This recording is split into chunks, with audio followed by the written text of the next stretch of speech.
d'un peu toute la France qu'on conserve ici, qui sont une réserve en fait, une réserve génétique en fait. Il y a votre petit camarade qui me parlait du conservatoire des cépages. Alors, pouvez-vous m'expliquer comment ça se passe, sachant qu'on a différents cèpes de différentes variétés oui, et voilà, la fécondation d'un pied sur l'autre peut-elle se faire? Oui, la fécondation peut très bien se faire d'un pied sur l'autre, comme par exemple les arbres fruitiers également. Un pommier peut féconder un autre pommier. Par contre, si vous semez le pépin d'une grappe de raisin ou si vous semez le pépin d'un pommier, vous aurez entre guillemets tout et n'importe quoi. Vous n'aurez absolument pas la variété initiale, puisqu'on est passé par la fécondation.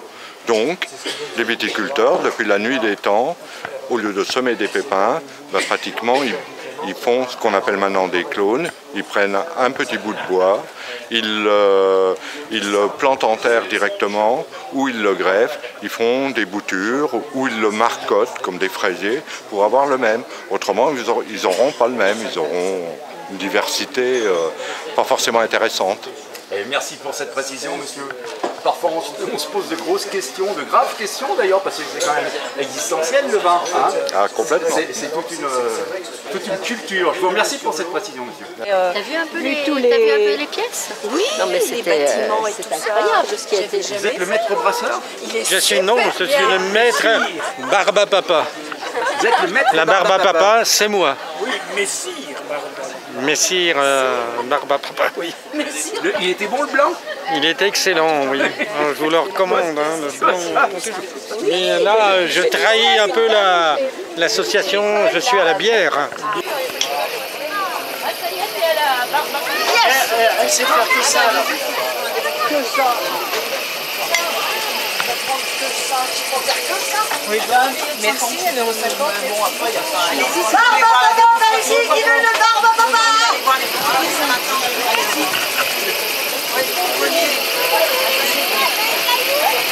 Océane? Le four à pizza. Le four, regarde comme c'est beau. Oh là là là là là là. Regardez la flamme de queuche là. Elle est un peu comme ça cuite. Hop. Oh, ça, magnifique. Merci beaucoup, Zaza. Ouais, à bientôt. Ferme tes yeux, ma chérie.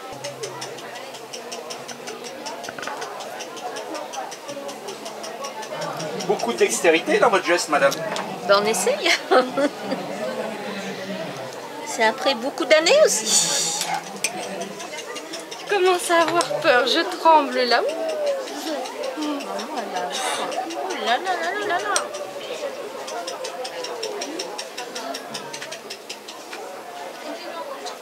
C'est beau. Mais c'est petit. Ça fait des chatouilles. Hein. Ferme ta bouche, ma chérie. Je vais t'en mettre plein les dents. Ah, ça serait dommage.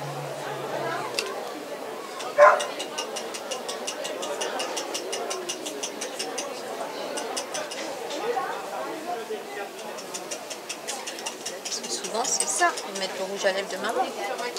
C'est presque fini, mon chat. Mais t'étais bien sage, dis donc. Non, mais c'est bientôt fini, c'est regarde. Bientôt fini.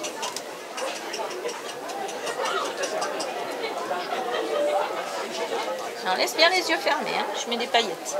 Je mets de la poudre d'or. Voilà. Attention. Attention. Attention. Et comment ils font les tigres? Regarde. Pas qu'on t'en plus. Voilà. Oh non, j'ai trop peur. Oh, j'ai trop peur. Donc l'eau du savon. Ok, c'est parfait. Pas de lingette. Waouh.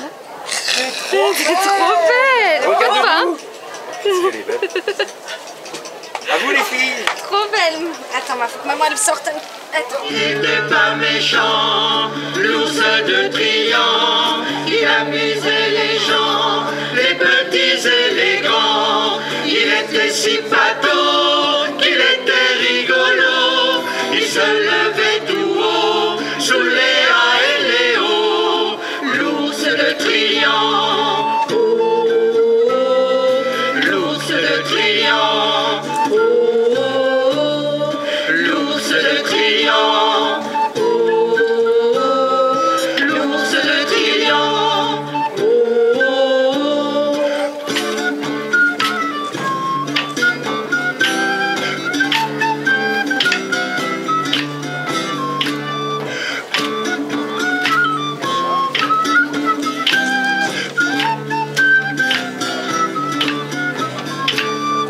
Il savait marcher, les pattes avant levées. Il savait saluer et s'en mettre embrassé. Il savait danser sur un air endiablé. Et il savait sauter en juste retombée. L'ours le triant, oh, oh, oh. L'ours le triant, oh, oh, oh. L'ours le triant, oh, oh, oh. L'ours le triant, oh, oh, oh.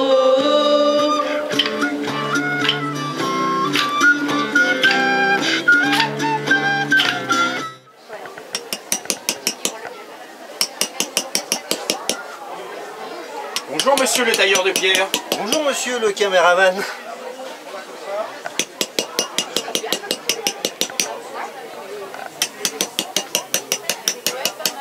C'est quoi comme pierre que vous travaillez? Alors ça c'est de la pierre de Buxy. Buxy c'est en côte chalonnaise.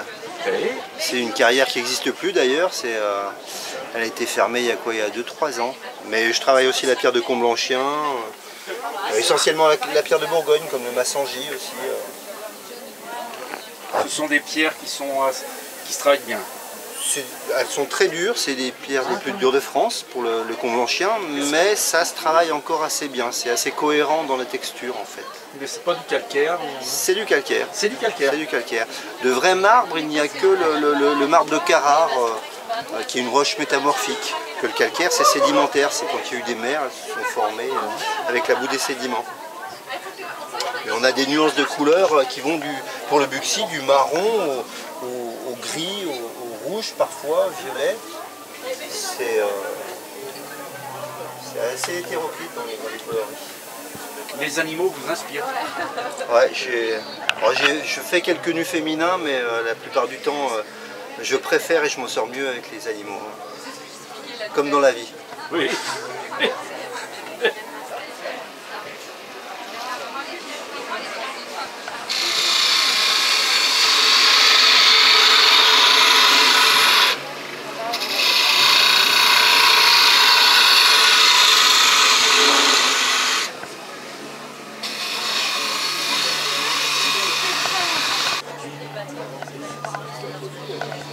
Bah oui, pour elle c'est naturel, mais c'est vrai que c'est tellement beau à voir. Moi je suis douée. Viens, on va essayer de faire une photo avec je dessine, mais et tout ça, le manuel c'est quelque chose. Et ben, alors moi, par contre, je sais absolument. Nous sommes avec David. David est un citoyen de sa gracieuse majesté. Il est anglais. Anglais, britannique? Anglais, britannique, comme tu veux. Tu n'es pas écossais, tu n'es pas irlandais, tu n'es pas gallois. Tu es un vrai britannique. Alors tu t'es installé ici? Je suis installé depuis l'année 2003. 2003, tu es arrivé? Oui, je suis arrivé en 2003 avec ma femme. Avec ton épouse? Oui. Ah, tu as amené ton épouse? Oui, nous avons acheté une maison ici à Bessy-sur-Fleur, à côté de l'église. D'accord. Ah oui, à côté de l'église. Ça avait une importance, l'église? Oui, c'est une jolie église en bas là. Ouais. Alors qu'est-ce qui t'a attiré ici? J'arrive ici pour faire le travail. J'achète ici en France et je revends en Angleterre. Mais maintenant, j'ai en retraite et je reste ici définitivement. Voilà, tu as la nationalité anglaise, britannique. Oui, anglaise, voilà, tu n'as pas demandé la nationalité Pas déjà. Pas déjà. Ok. Donc, dis-moi pas que tu es venu uniquement pour l'amour des vieilles pierres. Comment? Il y a l'estomac aussi qui t'a l'appel de l'estomac aussi. Oui, j'arrive ici pour la très très bonne vie. J'aime bien le bon vin, le fromage de chèvre typique dans le coin ici. Et en plus l'ambiance, les gens qui habitent ici à Bessia sont très sympas. Et c'est une très bonne vie ici. En plus, l'air c'est très bon, c'est bon pour la santé, un très très joli coin. Non, c'est sympa. Alors tu as été accepté tout de suite? Tout de suite, oui. nous avons eu la chance à tomber ici à Bissy pendant l'année 2005 ici, et les gens sont très ouverts.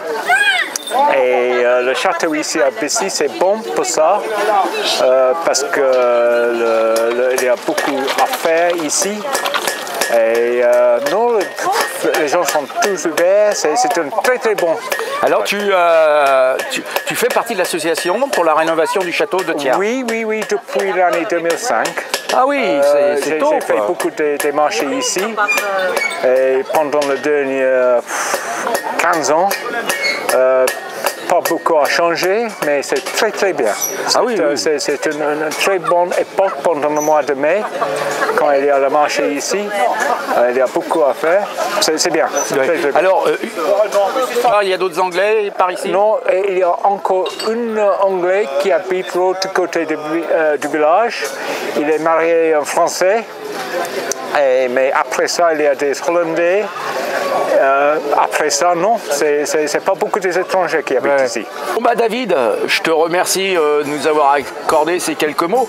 J'imagine que tu as découvert la région, tu connais tout d'ici. Oui. Hein, l'histoire du château, on n'en parle même pas, je suis sûr que tu es incollable dans les dates.